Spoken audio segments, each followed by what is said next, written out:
మిత్రులారా నమస్తే. పరమపుణ్యప్రదమైనటువంటి పోతన శ్రీమద్ భాగవతం అష్టమ స్కంధం గజేంద్ర మోక్షము నుండి ఇవాళ 2 పద్యాల్ని ఆలపించుకొని ఆ పరమేశ్వరుని కృపకు పాత్రలమవుదాం. గతంలోనే గజేంద్రుని రక్షించడానికి శ్రీ మహావిష్ణువు ఎలా బయలుదేరుతున్నాడు? సిరికింజప్పడు శంఖ చక్రయుగముంజేదోయి సంధింపడు అని చెప్పుకున్నాం. అయితే పోతన గారికి అలా పద్యం ఒకటే చెప్పినంత మాత్రాన తనివి తీరలేదు. మళ్ళీ ఒక వచనం చెప్పాడు. ఆ వచనాన్ని ఇప్పుడు చూద్దాం.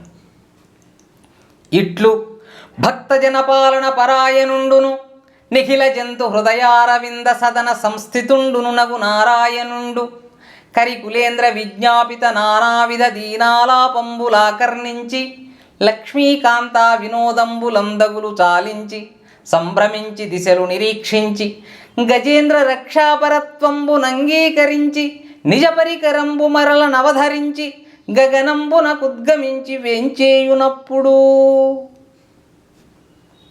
ఇట్లు ఈ విధంగా భక్తజన పాలన పరాయణుండును భక్తులను రక్షించుట యందు దీక్ష కలవాడైనటువంటి నిఖిల జంతు హృదయారవింద సదన సంస్థితుండును నగు నారాయణుండు సర్వప్రాణుల హృదయ పద్మములలో నివసించేటటువంటి నారాయణుడు నారము అంటే జలము స్థానముగా గలవాడు శ్రీ మహావిష్ణువు.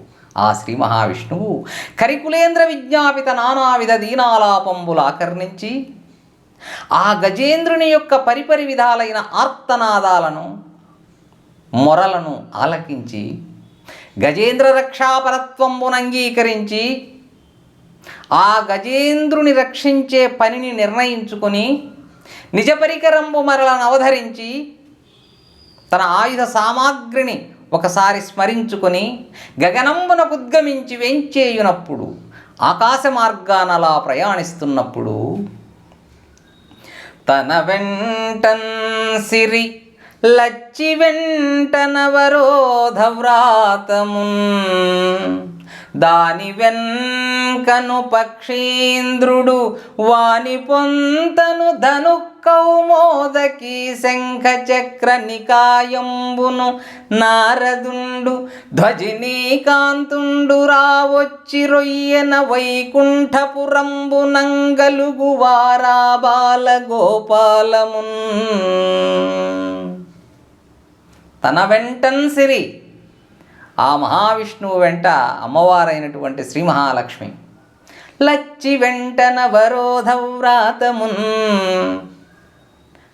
ఆ అమ్మవారి వెనుక అంతఃపుర స్త్రీ సముదాయం దాని వెనుకను పక్షేంద్రుడు ఆ స్త్రీల వెనుక గరుత్మంతుడు వాని పొంతను ధను కౌమోదకి శంఖ చక్ర నికాయంబును ఆ గరుత్మంతుని వెంట ధనుస్సు శాంగము అనే ధనుస్సు కౌమోదకి అనే గద పాంచజన్యం అనే శంఖం సుదర్శనం అనే చక్రం నికాయంబును అంటే ఇంకా సమూహము అని నందకం అనే కత్తి ఇలాంటి సమూహం అంతా నారద మహర్షి ధ్వజినీకాంతుండు ధ్వజము జెండా కలిగినటువంటిది సేన ధ్వజినీకాంతుండు సేనానాయకుడైనటువంటి విశ్వక్సేనుడు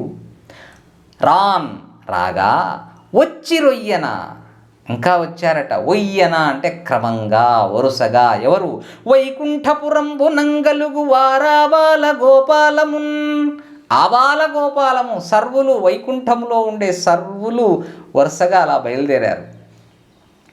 ఒక్క శ్రీమన్నారాయణుడు బయలుదేరితే మొత్తం వైకుంఠమంతా ఆయన వెంట బయలుదేరింది. తదనంతరంబ ముఖారవింద మకరంద బిందు సందోహ పరిష్యంద ఆనంద ఇందిందిరయుగునై ఇందిరాదేవి గోవింద కరారవింద సమాకృష్యమాణ సంయాన చేలాంచలయైపోవుచు తదనంతరంబు ఆ తర్వాత ముఖారవింద మకరంద బిందు సందోహ అమ్మవారి యొక్క ముఖము అరవిందము వలె పద్మం వలె ఉందట. మరి అమ్మవారు అలా అయ్యవారితో పాటు వేగంగా రావడంతో ఆమె మోములో స్వేద బిందువులు అలుముకున్నాయట. చెమట స్రవిస్తోందట. పరిష్యంద అంటే స్రవిస్తోంది చెమట. అలా ఆనంద ఇందిందిర యగున ఇందిరాదేవి. ఇందిందిర అంటే భ్రమరములు, తుమ్మెదలు అని. ఈ తుమ్మెదలు ఏమనుకున్నాయట? అమ్మవారి ముఖాన్ని పద్మం అనుకున్నాయట. అమ్మవారి యొక్క స్వేద బిందువుల్ని మకరందం అనుకుని అమ్మవారి ముఖంపై ముసురుతూ ఉన్నాయి ఆనందంగా. ఆ విధంగా ఇందిరాదేవి ఆ తుమ్మెదలను విసురుకుంటూ, ఇంకొక ఇబ్బంది చూడండి. గోవిందకరారవింద సమాకృష్యమాణ సంయాన చేలాంచలయైపోవచ్చు. ఆ గోవిందుడు గజేంద్రుని రక్షించాలనే ధ్యాసలో అమ్మవారి యొక్క పైట కొంగు తన చేతిలో ఉందనేది మర్చిపోయాడు. సంయాన చేలాంచల, అమ్మవారి యొక్క పైట కొంగు చివరి భాగము, ఆ కొస ఈయన చేతులు గోవింద కరారవింద, ఆయన పద్మము లాంటి చేతిలో ఉంది. సమాకృష్యమాన, అలా లాక్కుంటూ వెళ్ళిపోతున్నాడు ఆయన. అలా శ్రీహరి వెన్నంటి వెళ్తున్నటువంటి లక్ష్మీదేవి ఏమని ఆలోచిస్తోందంటే, తన వేంచేయు పదంబు పేర్కొనడు అనాథ స్త్రీ జనాలాపముల్ వినెనో, మృచులు మృచిలించిరో ఖలుల్ వేద ప్రపంచంబులున్, ఖలుల్ వేద ప్రపంచంబులన్, ధనుజానీకము దేవతా నగరిపై దండెత్తెనో, భక్తులంగని చక్రాయుధుడేడి చూపుడని ధిక్కారించిరో దుర్జనుల్.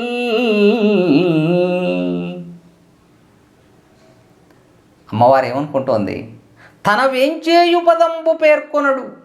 ఎందుచేదనో విభుడు తానెక్కడికి వెళ్తున్నాడో ఒక్క మాట కూడా చెప్పలేదు.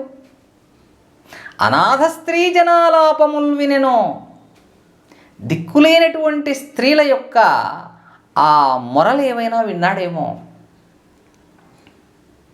మనకి ద్రౌపదీదేవి తన వస్త్రాపహరణ సమయంలో ఆ శ్రీకృష్ణుని ప్రార్థించడం, శ్రీకృష్ణుడు వస్త్రాలు ఇవ్వడం, అలాగే భూదేవి ఎన్నో మార్లు తనను కాపాడమని ఆ మహావిష్ణువును ప్రార్థించడం, మహావిష్ణువు అనేక అవతారాలలో భూదేవిని కాపాడడం, ఇలా స్త్రీ జనాలాపములు వినెనో, స్త్రీల యొక్క ఎలాంటి ఆక్రందనలు విన్నాడో, అందుకే ఇలా చెప్పా పెట్టకుండా వెళ్తున్నాడేమో. మృత్యులు మృచిలించిరో ఖలుల్ వేద ప్రపంచంబులన్, సమస్త వేదాల్ని దుర్మార్గులైనటువంటి దొంగలేమైనా దొంగిలించారేమో. సోమకాసురుడు వేదాల్ని దొంగిలించాడుగా గతంలో. అలా మృత్యులు, దొంగలు మృత్యులించిరో, దొంగిలించారేమో సమస్త వేదాల్ని. ధనుజానీకము దేవతా నగరిపై దండెత్తెనో, ధనుజ అనీకము రాక్షస మూక, దేవతానగరి దేవతల యొక్క రాజధాని అమరావతిపై దండెత్తెనో, అమరావతి పైన రాక్షసులు ఎవరైనా దాడి చేశారేమో. గతంలో స్వర్గాన్ని బలిచక్రవర్తి ఆక్రమించుకున్నాడుగా. భక్తులంగని చక్రాయుధుడేడి చూపుడని ధిక్కారించిరో దుర్జనుల్. దుర్జనులు, దుష్టులు ఎవరైనా భక్తులంగని, భక్తులను చూసి, శ్రీహరి భక్తులను చూసి చక్రాయుధుడేడీ చూపుడని ధిక్కారించిరో. చక్రమును ఆయుధముగా ధరించిన వాడు శ్రీహరి, ఆ శ్రీహరి ఏడీ ఎక్కడున్నాడో చెప్పండి అని ఇబ్బంది పెట్టారేమో, బెదిరించారేమో, బెదిరిస్తున్నారేమో. అందుకే వారిని కాపాడడానికి వెళ్తున్నాడేమో. మనందరికీ తెలుసు, హిరణ్యకశిపుడు ప్రహ్లాదుని ఏడీ ఎక్కడ నీ విష్ణువు చూపించమని బెదిరించడం మనకు గుర్తుంది. అలా అమ్మవారు అని వితర్కించుచు పరిపరి విధాలుగా భావిస్తూ ఆ శ్రీమన్నారాయణుడి వెన్నంటి వెళ్తూ ఉంది. మిత్రులారా, తర్వాత ఏం జరిగిందో మరో వీడియోలో తెలుసుకుందాం. శుభం భూయాత్. స్వస్తి.